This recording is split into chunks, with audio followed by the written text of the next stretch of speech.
Bonjour à tous, moi je suis Jules Haddad, manager en cybersécurité dans le cabinet de Wavestone et ça fait 5 ans maintenant que, je m'occupe du radar des startups en cybersécurité que nous publions, chaque année. Hem, Déjà peut-être pour introduire le sujet, qu'est-ce qu'une startup? Qu'est-ce qu'on appelle, une startup chez Wavestone?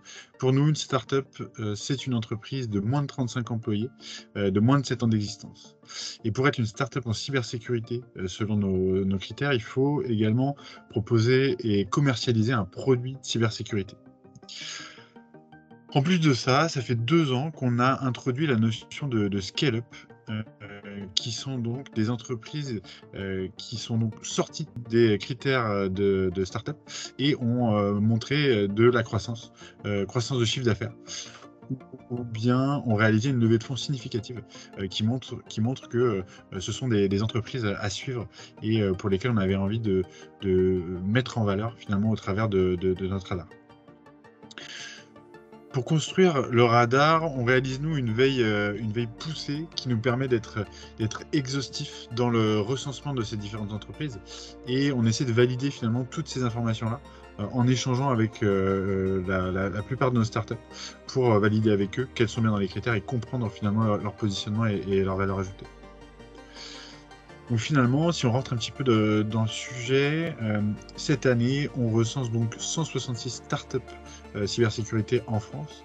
Donc on est sur un chiffre qui est assez stable finalement par rapport aux années précédentes, même si en légère augmentation. Et on recense 24 on recense 24 scale-up en cybersécurité, dont une première licorne, donc une entreprise valorisée à 1 milliard qui était Ledger. Donc positionnement assez particulier de Ledger, mais ça vaut le coup de souligner que cette année, on a eu une première licorne en cybersécurité. Finalement, si on passe maintenant au radar en lui-même, donc le radar, il est construit en découpant donc une vingtaine de thématiques liées à la cybersécurité.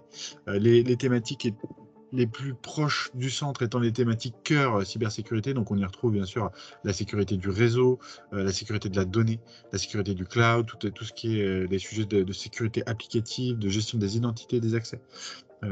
Tous ces sujets assez matures aujourd'hui, pour les entreprises et pour lesquels les startups travaillent, à apporter des solutions innovantes. Et ensuite, on a tous les autres sujets un peu plus, émergents, comme, tous les sujets autour de la surveillance, de la gestion de la crise, les sujets de la sécurité des IoT, la gestion des vulnérabilités et tout ce que sont les sujets de la privacy et de la gestion des risques et de la compliance. Tous ces sujets un peu moins matures, pour lesquels on a aussi bon nombre de startups qui se positionnent. Hem On voit que cette année, ce qui est très représenté finalement, c'est, la partie, sécurité de la donnée et sécurité des échanges de données, puisque c'est un enjeu clé pour les entreprises. Mais, les sujets autour de la gestion des vulnérabilités, de la privacy et de, tout ce qui est, gestion des risques et de la compliance sont aussi des sujets qui ont le vent en poupe et sur lesquels, se positionnent, pas mal les différentes startups. On a aussi souhaité, donc comme je vous le disais, mettre en lumière les, scale-up, cybersécurité, qu'on va retrouver en bas de notre radar. Puisque pour nous, finalement, ce sont les startups, les entreprises en cybersécurité à suivre, qui pourraient être les champions, tech de demain. Donc on retrouve des noms assez connus, comme, Egeri, comme Arfang Labs, comme Tetris, comme Gatewatcher, des entreprises qui font parler d'elles en ce moment et qu'il faut, selon nous, suivre puisqu'elles pourraient devenir les champions de cybersécurité de demain. Une analyse qui nous intéresse aussi chaque année, c'est la répartition de l'écosystème sur le territoire français.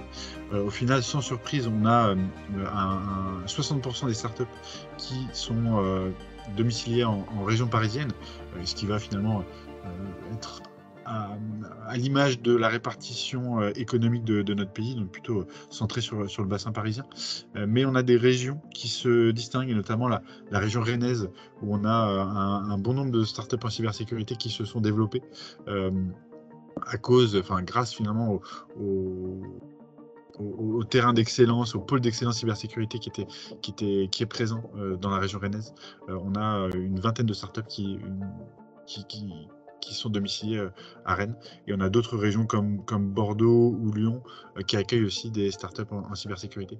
Donc un écosystème qui se répartit de plus en plus à l'image finalement de la répartition de notre écosystème économique.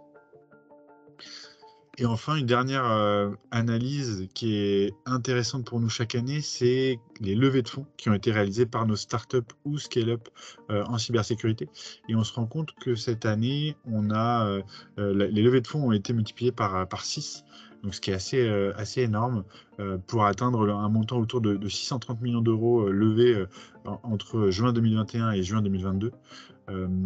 Quasiment la moitié de ces fonds, donc 330 millions, a été levé par Ledger, et donc une part significative de ces levées a été fait par Ledger.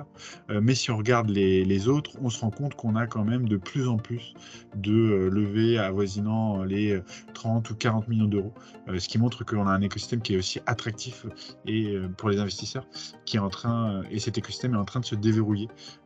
On a des investisseurs qui font de plus en plus confiance à ces entreprises-là, et ça ne va aller qu'en s'améliorant, puisque on va rentrer dans un cercle vertueux qui va nous permettre de financer nos pépites et de les amener à devenir des champions de la cybersécurité européenne.